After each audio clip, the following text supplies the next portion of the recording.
Ready for dictation? Start. अध्यक्ष महोदय, इस अवधि में हमने भारत में जो उपलब्धियां प्राप्त की हैं उनका ब्यौरा इस महान सभा को देने की आवश्यकता नहीं है। संक्षेप में यह कहा जा सकता है कि हमारे खाद्यान्न का उत्पादन दोगुना हो गया है और इसके कारण हम इस वर्ष के अभूतपूर्व सूखे का सामना करने में सफल हुए हैं।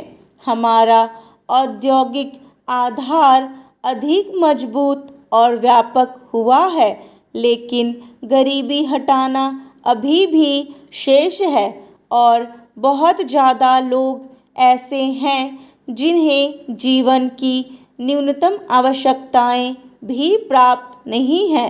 बेरोजगारी, विशेषतः शिक्षितों में बेरोजगारी, हमारे लिए गंभीर चिंता का विषय है।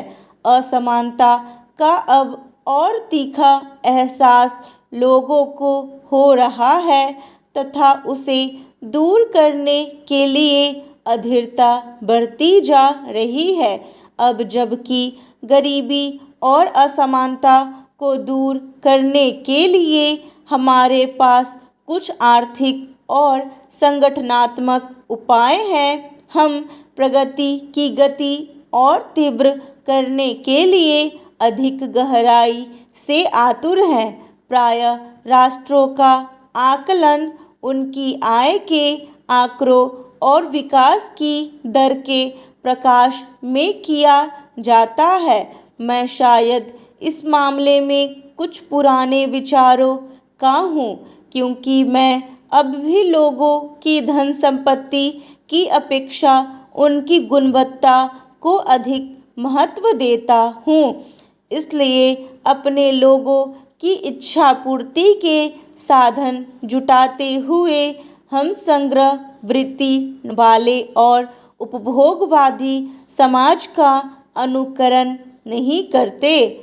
ऐसा लगता है कि अमीर और शक्तिशाली देश उनकी राजनैतिक विचारधारा कुछ भी क्यों न हो, अच्छे जीवन के संबंध में एक जैसी धारणा बनाए हुए हैं। जैसे जैसे प्रौद्योगिकी में प्रगति होती है, यह और ज़्यादा आवश्यक हो जाता है कि हम अपने उपकरणों के हाथों की कठपुतली न बन जाएं।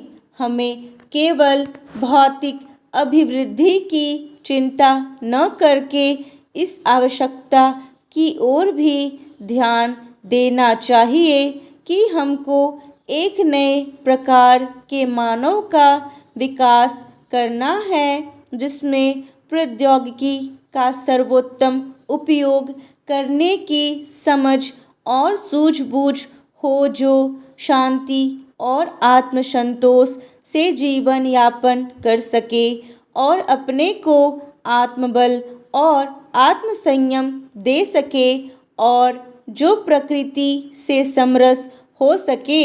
इस अन्वेषण में श्रीलंका और भारत जैसे देशों का बहुत योगदान रहा है, क्योंकि वे अपनी अपनी विरासतों के प्रति हृदय से आस्थावान रहे हैं।